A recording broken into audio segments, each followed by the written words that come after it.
కార్తీక పురాణం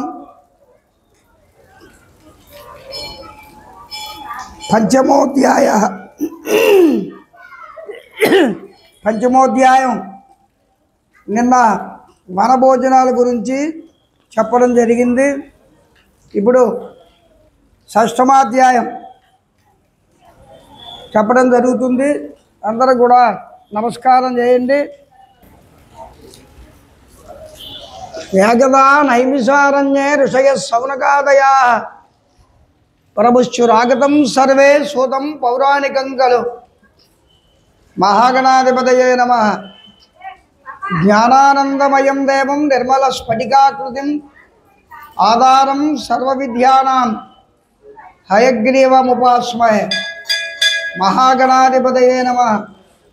గణానాం త్వా గణపతిగం వవామహే కవిం కవీనాముపమశ్రవస్తవం జ్యేష్ఠరాజం బ్రహ్మణాన్ బ్రహ్మణస్పద ఆనుశృణ్వన్నోతిభిస్సేదసాదనం.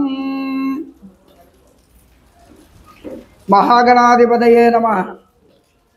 నిన్న మనం పంచమోధ్యాయంలో వనభోజనాలు అనేటువంటివి ఎక్కడ చేయాలి, ఆ వనభోజనాల తాలూకా ప్రతిఫలం ఏమిటి అనేటువంటి విషయం నేను తెలుసుకున్నా. ఉసిరికి చెట్టు కింద వనభోజనాలు చేయడం వల్ల కార్తీక దామోదరుని అనుగ్రహం వల్ల కైలాస ప్రాప్తి కలుగుతుంది అనేటువంటిది. అలాగే మనం నిన్న ఇంకో విషయం కూడా తెలుసుకున్నాం. పితృశాపానికి నివృత్తి ఎలాగా, ఆ మూషికం ఆ మర్రి త్వరలో ఉండడం, అటువంటి సమయంలో పరమేశ్వరానుగ్రహం వల్ల విముక్తి కలగడం, అలాగే కిరాతకుడు అనేటువంటి రాక్షసుడి తాలూకా ముక్తి మోక్షం కలగడం, ఇవన్నీ కూడా నిన్న తెలుసుకున్నాం. ఇప్పుడు షష్ఠోధ్యాయ వశిష్ఠుల వారు చెబుతున్నారు, ఓ రాజర్షి జనక, ఈ కార్తీక మాసము 30 రోజులు కూడా ఎవరైతే శ్రీ మహావిష్ణువును కస్తూరి గంధ పుష్పాదులతో పంచామృత అభిషేకాలతో ఎవరైతే జరుపుతారో అశ్వమేధాది యాగాలు చేసినంత ప్రతిఫలం లభ్యమవుతుంది. ఈ కార్తీక మాసంలోని ప్రతిరోజు కూడా ఉదయం సాయంకాలం కూడా శ్రీ మహావిష్ణువుని సదా ఆరాధన చేస్తే, కస్తూరి గంధారి పుష్పాదులతోటి మహావిష్ణువుకి పూజిస్తే అశ్వమేధ యాగాలు 10,000 అశ్వమేధ యాగాలు చేసినటువంటి ప్రతిఫలం లభిస్తుంది. ఈ కార్తీక మాసంలో సంధ్యావేళ విష్ణు సన్నిధిలో దీపారాధన చేసిన, దీపదానము చేసిన వారు విష్ణులోకాన్ని పొందుతారు. ఎవరైతే ఈ కార్తీక మాసం 4 రోజులు కూడా శివాలయంలో కానీ విష్ణాలయంలో కానీ దీపారాధన ఆవు నెయ్యితో కానీ నువ్వుల నూనెతో కానీ కొబ్బరి నూనెతో కానీ చక్కగా దీపానికి అలంకరణ చేసి దీపం చుట్టూ కూడా కుంకుమ బొట్లు పెట్టి నిండా ఆ చమురు వేసి పువ్వులు ఒత్తి సాధ్యం త్రిభక్తి సంయుక్తం వన్నినా యోజితం ప్రియం గృహాణ మంగళం దీపం త్రైలోక్యం త్రివిరాప భక్ష్యాదీపం రహిష్యామి దేవాయ పరమాత్మనే రాగిమాం నరకార్ఘోరా దివ్య జ్యోతిర్నమోస్తుతే అని మంత్రం చెప్తూ ఆ దివ్యమైన జ్యోతి ప్రకాశవంతంగా ఉండేటువంటి ఆ దీపాన్ని ప్రతిరోజు కూడా ఉదయం ప్రాతకాలంలోనే అలాగే సాయంకాలం సంధ్యా సమయంలోనే ఎవరైతే ఈ దీపారాధన చేస్తారో వాళ్ళకి కైలాస ప్రాప్తి, కార్తీక దామోదరుని తాలూకా అనుగ్రహం అనేటువంటిది లభ్యమవుతుంది అని సూత మహాముని ఈ శౌనకాది మహామునులందరికీ చెప్పాడు. అలాగే వశిష్ఠుడు ఆ రాజర్షి అయినటువంటి జనక మహారాజు గారికి చెప్పారు.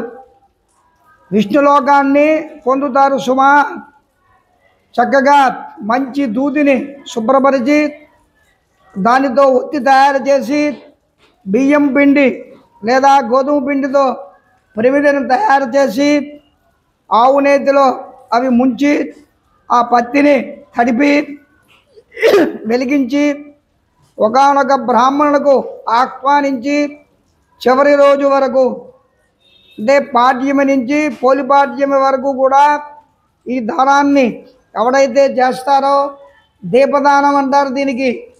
ఆ దీపదానం అనేటువంటిది చతుర్వేదాలు చదువుకున్నటువంటి బ్రాహ్మడు సద్బ్రాహ్మడికి ఆ దీపదానాన్ని ఇవ్వాలి. ఇస్తే కైలాస ప్రాప్తి, వైకుంఠ ప్రాప్తి కలుగుతుంది. అదే రోజు ఆ బ్రాహ్మణికి షడ్రుషోపేతంగా భోజనం పెట్టి వస్త్రదానం కూడా చేయాలి. చేస్తే ఆ కార్తీక దామోదరుడు ఎంతో ఆనందాన్ని అద్భుతాన్ని పొంది విశేషమైన ప్రతిఫలాన్ని ఇస్తాడు సుమా అనేటువంటిది చెప్పడం జరిగింది. అలాగే బ్రాహ్మణికి దీపదానం చేసినప్పుడు ఈ మంత్రం చక్కగా చదవాలి. సర్వజ్ఞానప్రదం దీపం సర్వసంప్రభావహం దీపదానం ప్రదాస్యామి శాంతిరస్తు సదామయ.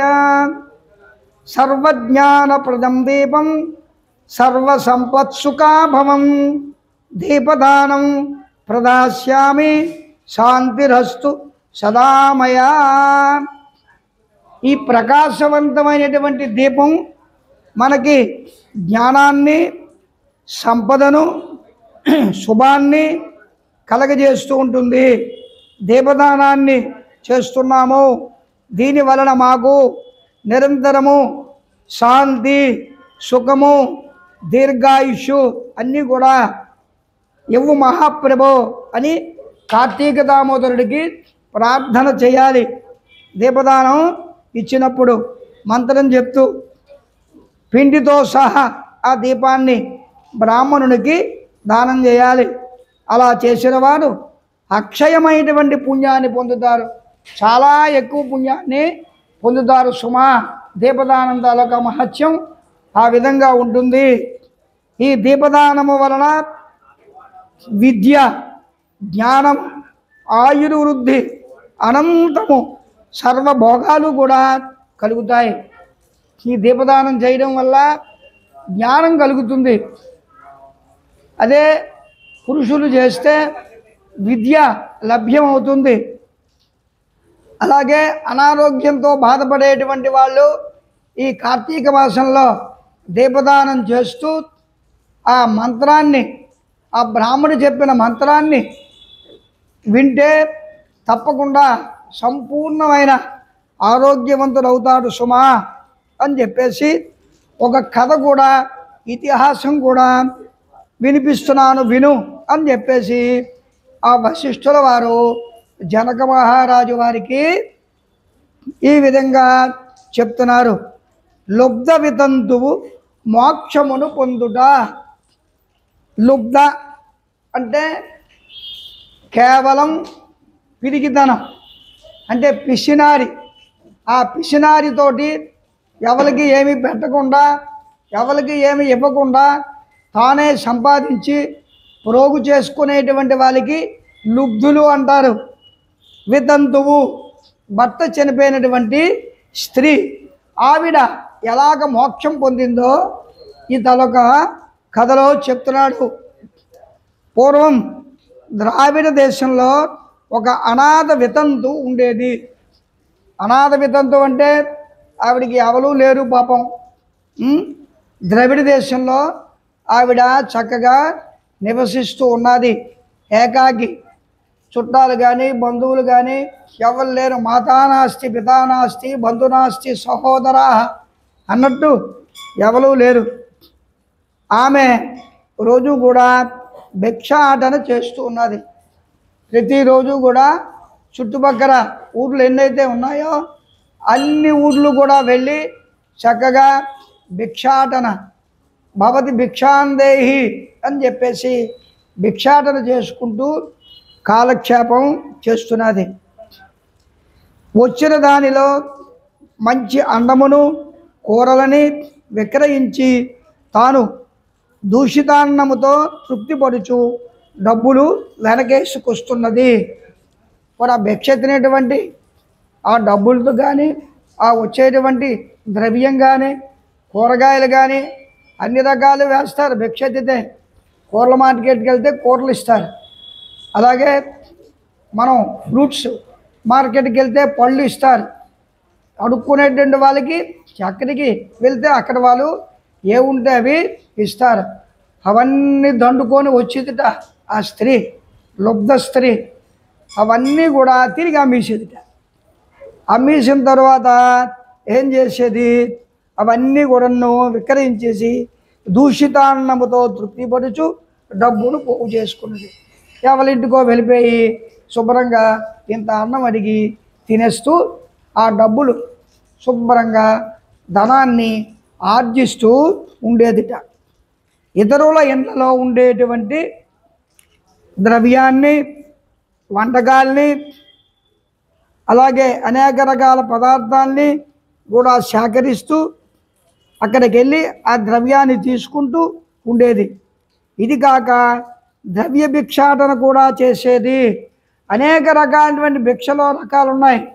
ద్రవ్యం కూడా భిక్షాటన చేసేది.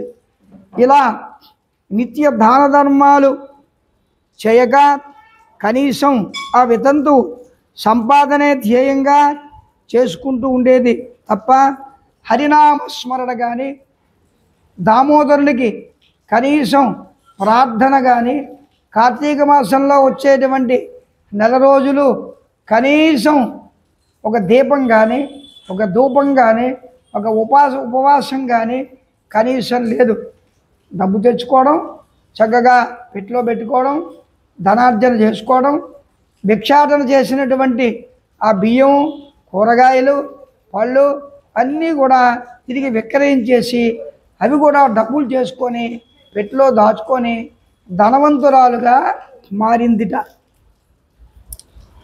ఏనాడు కూడా హరినామస్మరణ చేయడం కానీ, హరికథో పురాణాన్నో వేదాన్నో పుణ్యతీర్థం కానీ, కనీసం పుణ్యతీర్థ సేవ కూడా చేయకుండా, యాత్రలకి కూడా వెళ్ళకుండా, ఏకాదశి ఉపవాసం కూడా చేయకుండా, ఏమీ లేకుండా ఇటువంటి లుబ్ధురాలిగా మారిందిట. కనీసం ఏమీ లేకుండా ఇంట్లోని ధనార్జనతోటే ఉండేదిట. అయితే ఒకనొక టైంలోని శ్రీరంగ యాత్రికుడు అనేటువంటి ఒక బ్రాహ్మణుడు వచ్చి ఆమె స్థితిని చూసి ఆమెకు నరకము తప్పదని గుర్తించి జాలిపడి ఆమెను మంచి దారిలో పెట్టాలి అనేటువంటి సంకల్పంతో, ఓ అమాయకురాలా, నేను చెప్పేది శ్రద్ధగా విని ఆలోచించుకో అని చెప్పేట. శ్రీరంగపట్టణానికి ఎవడో ఒక యాత్రికుడు, ఉత్కృష్టమైనటువంటి బ్రాహ్మడు అలా వెళ్ళిపోతుంటూ ఈ స్త్రీ తాలూకా పరిస్థితి చూశాడు. ఈ స్త్రీకి లుబ్ధురాలిది, కనీసం దైవ ధ్యాస కానీ, దైవ ప్రార్థన కానీ, ఉపవాసం కానీ, కనీసం దానం కానీ, ధర్మం కానీ, కనీసం కార్తీక మాసంలో కూడా ఒక దీపం కానీ ఏమీ చేయలేదు. అటువంటి ఆవిడ అమాయకురాల్లాగా ఉంది అని చెప్పేసి ఆ శ్రీరంగం వెళ్ళేటువంటి బ్రాహ్మడు ఆ జాలిపడి ఆమెను ఏదో విధంగా మంచి దారిలో పెడదాం, అని చెప్పేసి, ఓ అమాయకురాలా, నేను చెప్పేది శ్రద్ధగా విను. అమాయకురాలు అనుకుంటున్నాడు, ఆయన తెలియదు కదా. ఆలోచించుకో. కేవలం చీము, నెత్తురు, మాంసము, ఎముకలతో కూడినటువంటి సుఖదుఃఖ లంపటమై ఉన్నదే తప్ప ఈ తోలు శరీరము వట్టి అశాశ్వతమైన అని తెలుసుకో. ఈ శరీరం అనేటువంటిది చీము, నెత్తురు, మాంసము, అనేక రకాలైనటువంటి శరీరం ఇది. అందులో అంతకు తప్ప ఏమీ లేదు. ఇది ఒట్టి తోలు. ఈ తోలులో ఏముంటుంది? ఏమీ లేదు. ఆ మానవుడు ఆ మట్టి ముద్దకి అవయవాలన్నీ ఇచ్చాడు. అవయవాలు పనిచేసినంతకాలం పనిచేస్తాయి, తర్వాత శరీరం మట్టి ముద్ద అయిపోతుంది. కాబట్టి గ్రహించు, ఎక్కడికైనా దాన ధర్మాలు చేసుకో అని చెప్పేసి చెప్పాట. తర్వాత ఈ తోడు శరీరాన్ని అశాశ్వతమని తెలుసుకో. నేల, నీరు, నిప్పు, నింగి, గాలి అనే పంచభూతాత్మకమైనదే ఈ శరీరం. ఇప్పుడు ఈ గాలి, నీరు, ఈ పంచభూతాత్మకమైనటువంటి శరీరాన్ని నువ్వు, ఈ దేహాన్ని శాశ్వతం అనుకుంటున్నావు. ఇటువంటి శరీరం మనకి శాశ్వతము కాదు సుమా అని చెప్పి ఆ శ్రీరంగపట్టణ వాసి అయినటువంటి వాడు చక్కగా ఈ జ్ఞానోదయం అయ్యే విధంగా ఆ స్త్రీకి చెప్పాట. చెప్తూ, నీవు ఎక్కడైనా అటువంటివి మానుకో. నీకు కోరికలు ఏమైనా ఉంటే చక్కగా తీర్చుకో. మొగమాటం లేకుండా భగవద్ధ్యానం చేయి. కార్తీక మాసంలో ప్రాతకాలమే స్నానాన్ని ఆచరించి విష్ణు ప్రీతికై భగవదర్పణముగా దీపదానము చెయ్యి. కనీసం ఒట్టప్పుడు ఎలాగా ఊరుకున్నావు? కార్తీక మాసంలోని 4 రోజులు కూడా అక్కర్లేదు. పోనీ ఏకాదశి, పౌర్ణమి, ద్వాదశి, ఈ పర్వదినాల్లో, అలాగే పోలిపాడ్యమి, ఈ రోజుల్లో కనీసం నువ్వు దీపదానమైనా చెయ్యమ్మా. చేస్తే నీకు ముక్తి, మోక్షం తప్పకుండా కలుగుతుంది అని చెప్పి ఆ బ్రాహ్మడు, ఆ శ్రీరంగపట్టణ వాసి అయినటువంటి బ్రాహ్మడు చెప్పాట. పాపాల నుండి విముక్తి పొందుతావు అని హితవు చెప్పి తన దారిని తాను వెళ్ళిపోయాను. హితోపదేశం చేశాడు. అమ్మా, ఈ జీవితం అనేటువంటిది శాశ్వతం కావు. శరీరం అనేటువంటిది శాశ్వతం కాదు. ఎన్నాళ్ళకైనా మన శరీరం పడిపోవలసిందే. అటువంటి శరీరాన్ని నువ్వు దృష్టిలో పెట్టుకొని ధనార్జన చేస్తున్నావు. ఇప్పుడు నీకు ఎవరు ఉన్నారా అంటే ఎవ్వరు లేరు. మాతా నాస్తి, పితా నాస్తి, బంధు నాస్తి, సహోదరా, ఎవరు లేదు. ఈ ఆస్తిని నువ్వేమిటి చేస్తావు సంపాదించి? కాబట్టి నువ్వు చక్కగా దాన ధర్మాలు చేసుకోమ్మా అని చెప్పేసి ఆ శ్రీరంగం వెళుతూ మధ్యదారిలోని ఈ స్త్రీ దగ్గర ఆగి హితోపదేశం చేసి ఆ శ్రీరంగపట్టణం వెళ్ళిపోయాడు ఆ బ్రాహ్మణుడు. ఆ శ్రీరంగపట్టణం తిన్నగా వెళ్ళిపోయి శ్రీరంగనాథుని దర్శించుకుందామనేటువంటి దృష్టితో వెళ్ళిపోయాడు. అతగాడి మాటలు ఈమెకు చెవిలో పడ్డాయి. జ్ఞానోదయం అయింది. ఎంతైనా ఒక మంచి వ్యక్తి, జ్ఞానంతో కూడుకున్నటువంటి వాడు హితోపదేశం చేస్తే మనం చక్కగా గ్రహించి ఇది మంచి పని అని ఆలోచించుకొని మనం ఏం చేయాలంటే, జ్ఞానోదయం కలిగిన వెంటనే మనం ఆ మంచి పనికి ప్రయత్నం చేయాలి.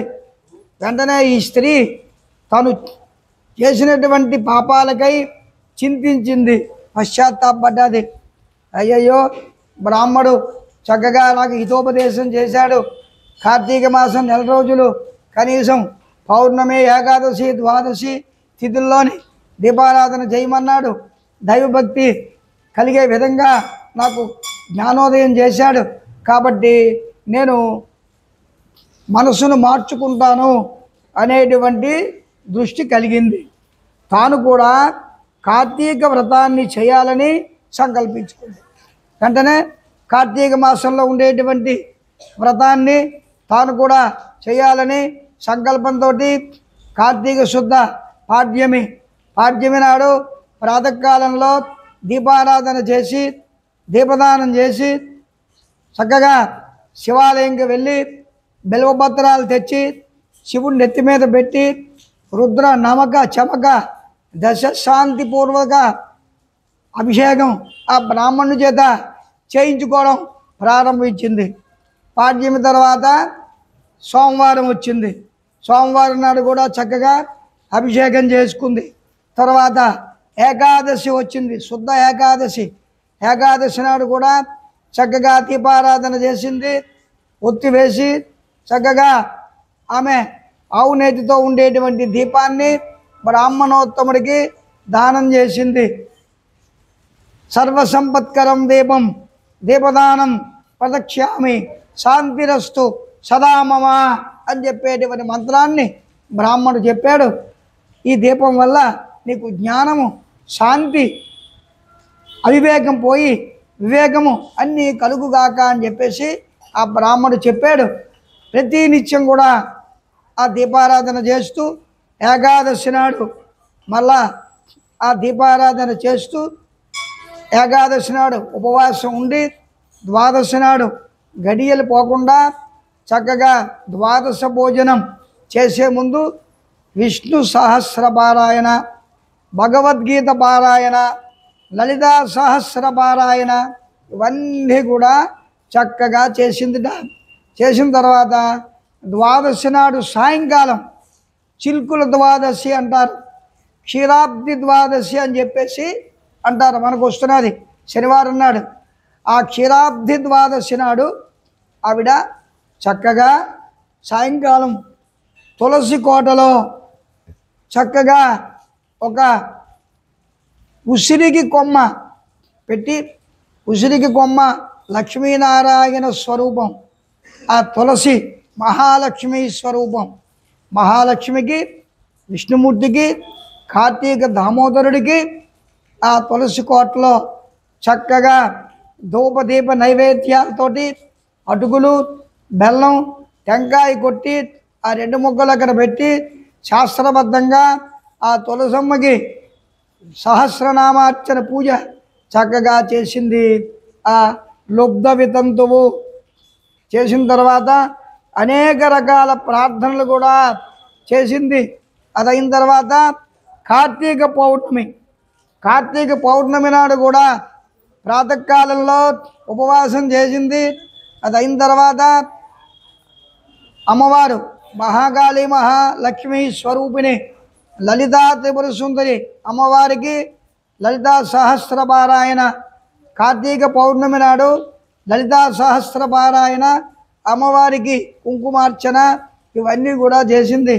తదనంతరం సాయంకాల సమయంలోని ఒక దేవాలయంలోని ఆకాశ జ్యోతి కూడా వెలిగించింది. అదైన తర్వాత ఆ రోజే జ్వాలాతోరణ మహోత్సవం కూడా జరుగుతుంది. కార్తీక పౌర్ణమి నాడు ఆ జ్వాలాతోరణ మహోత్సవం రెండు రాటల మధ్య ఆ గడ్డి కట్టలు కడతారు. ఆ గడ్డి కట్టలు చక్కగా వాటికి నెయ్యి రాస్తారు. నెయ్యి రాసి ఒక కొరడాతో వెలిగిస్తారు. చక్కగా దేదీప్యమానంగా శోభాయమానంగా ఉండేటువంటి ఆ జ్వాలాతోరణ మహోత్సవాన్ని తిలకిస్తే ఆనందించింది. ఆ జ్వాలాతోరణం, ఆ జ్వాల కింద నుంచి పార్వతీ పరమేశ్వరులు తిరువీధి మహోత్సవం పల్లకీలో పెట్టి చక్కగా ఆ జ్వాలని వెలిగిస్తున్నప్పుడు ఆ జ్వాల కింద నుంచి ఆ తిరువీధి మహోత్సవాన్ని తిప్పారు. చూడ్డానికి చక్కగా హాయిగా దేదీప్యమానంగా శోభాయమానంగా ఉండేటువంటి ఆ దైవ సంబంధమైనటువంటి కార్యక్రమాన్ని చూసింది కార్తీక పౌర్ణమి నాడు సాయంకాలం. ఇలాగా కార్తీక మాసం నెల రోజులు కూడా ఆ వితంతువు, లుబ్ధ వితంతువు అనేక రకాలమైనటువంటి కార్యక్రమాలు చేస్తూ బ్రాహ్మణులకి దాన ధర్మాలు చేస్తూ అలాగే అన్నదానం, అన్నం బహుకుర్వీత అన్నట్లు అన్నాన్ని చక్కగా వండి తానే బ్రాహ్మణులందరికీ భోజనాది కార్యక్రమంలో చేసింది. ఇంత భోజనం కూడా పెట్టింది. అన్నదానందాలుగా ప్రతిఫలం కూడా ఆ వితంతువుకి లభ్యమైంది. ఇలాగా ఆమె ప్రతిరోజు కూడా హరినామ సంకీర్తన, దీపదానాలు, పురాణ శ్రవణం, కార్తీక పురాణం ఈరోజు 6వ అధ్యాయం చదువుతున్నాం మనం. అలాగే రోజుకో అధ్యాయం చొప్పున పురాణ శ్రవణం కూడా చేసింది. ఈ విధంగా కార్తీక మాసం నెల రోజులు కూడా ఆవరించి చివరి రోజున చక్కగా బ్రాహ్మణ సమారాధన కూడా చేసింది. అంటే పోలిపాడ్యమి నాడు మళ్ళా శాలిగ్రామ దానం చేస్తూ చివరికి బ్రాహ్మణులందరికీ కూడా పిలుచుకొచ్చి చక్కగా అన్నదాన కార్యక్రమాన్ని చేసింది. తక్షణమే ఆమె బంధాలు నశించిపోయి విగతాసునమై విమాన వైఢూర్యాలైనటువంటి శాశ్వత స్వర్ణభోగ సౌభాగ్యాలు పొందింది. ఎప్పుడైతే ఇవన్నీ చేసిందో చక్కగా ఆమె చనిపోయిన తర్వాత విష్ణుదూతలు వచ్చి ఆమెను చిన్నగా తీసుకెళ్ళి విష్ణులోకానికి తీసుకొని పోయారు. విష్ణులోకం ఏ విధంగా ఉంటుందంటే చక్కగా అనేక రకాలటువంటి వజ్ర వైడూర్య మరకతాలతోటి దేదీప్యమానంగా ఉంటుంది. నక్షత్రాలు, దేవతలు అందరూ కూడా చక్కగా అక్కడ ఉంటారు. సర్వ సౌఖ్యాలు కూడా ఆ దేవలోకంలోని చక్కగా ఉంటాయి. అటువంటి ప్రాంతానికి చక్కగా వెళ్ళిపోయింది. ఆమె వైకుంఠ ప్రాప్తి కలిగింది.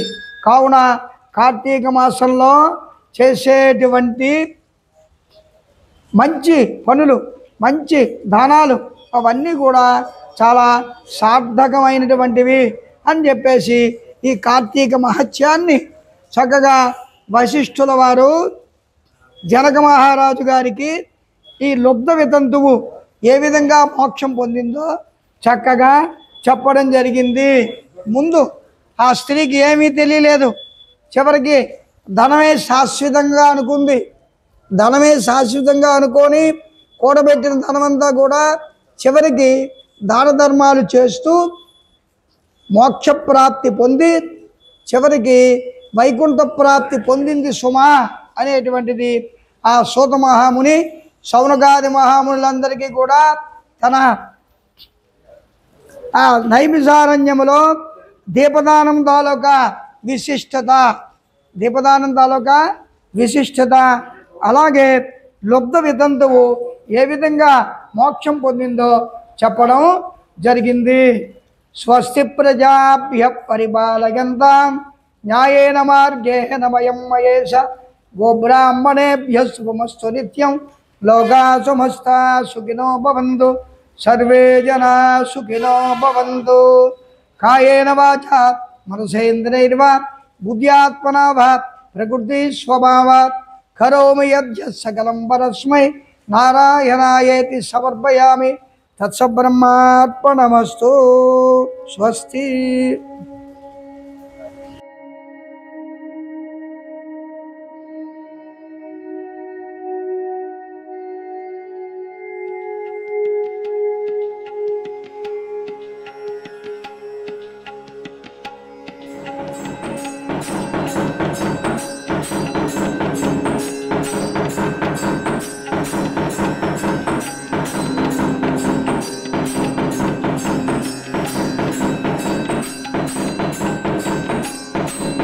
हरिय प्रजा में गोपाय अमुदत्वाय देवसे यादांजनिष्यमानांच अमुदे सत्सविदाय पुनंतु पुनः पुनः.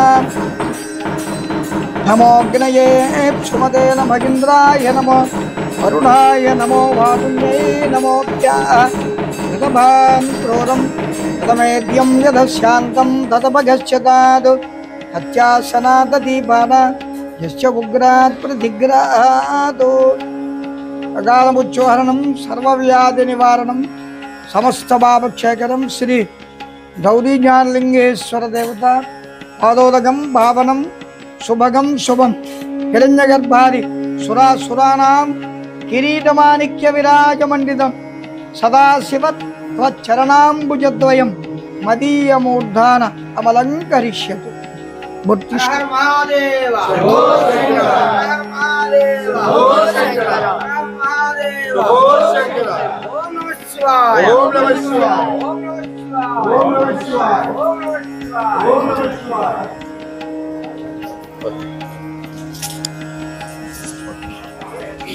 Exatamente.